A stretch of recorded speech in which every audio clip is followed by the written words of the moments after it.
Kita sua kembali dengan kisah-kisah yang lucu tentang petualangan Abu Nawas yang cerdik. Selalu saja ada cara untuk menghadapi ketegangan antara lawan maupun kawan. Abu Nawas memiliki tetangga yang sangat kikir dan serakah, dia pun ingin memberikan pelajaran agar tetangga yang berprofesi sebagai tuan tanah tersebut bertobat. Kisahnya pada suatu sore, Abu Nawas duduk di beranda rumahnya sambil memandang langit. Abu Nawas berpikir bagaimana caranya agar sore itu keluarganya bisa dapat makan. Sementara itu, dalam jarak puluhan meter dari rumah Abu Nawas, seorang tuan tanah tinggal. Rumahnya mewah, lengkap dengan gudang makanan dan peternakan serta perkebunan yang luas. Hampir semua warga di kampung itu, bahkan termasuk Abu Nawas, bekerja kepada tuan tanah tersebut. Namun, tuan tanah itu memiliki sifat yang kikir serta tamak. Tuan tanah itu mendengar berita bahwa Abu Nawas memiliki keahlian yang unik. Apabila meminjam sesuatu akan dikembalikan secara lebih dengan alasan beranak. Seperti meminjam seekor ayam, maka akan dikembalikan 2 karena ayam itu beranak. Tuan tanah lalu mencari cara agar Abu Nawas segera meminjam uang darinya. Kebetulan pada sore itu Abu Nawas ingin meminjam berupa 3 butir telur.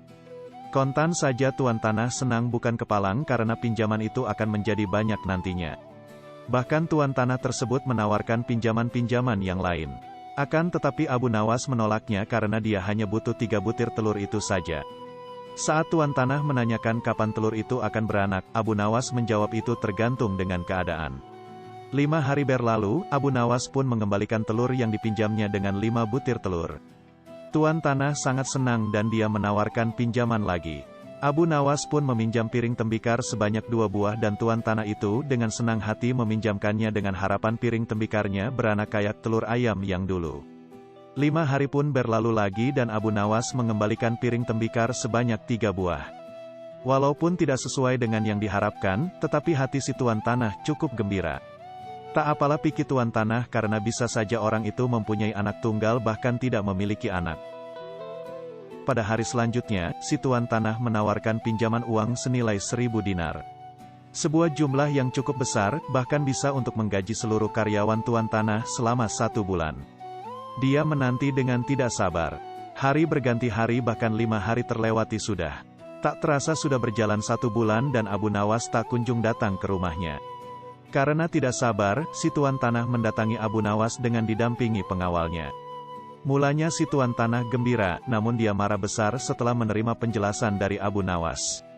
Sayang sekali tuan, uang yang saya pinjam, bukannya beranak, malah 3 hari setelah saya bawa pulang, mati mendadak, ujar Abu Nawas.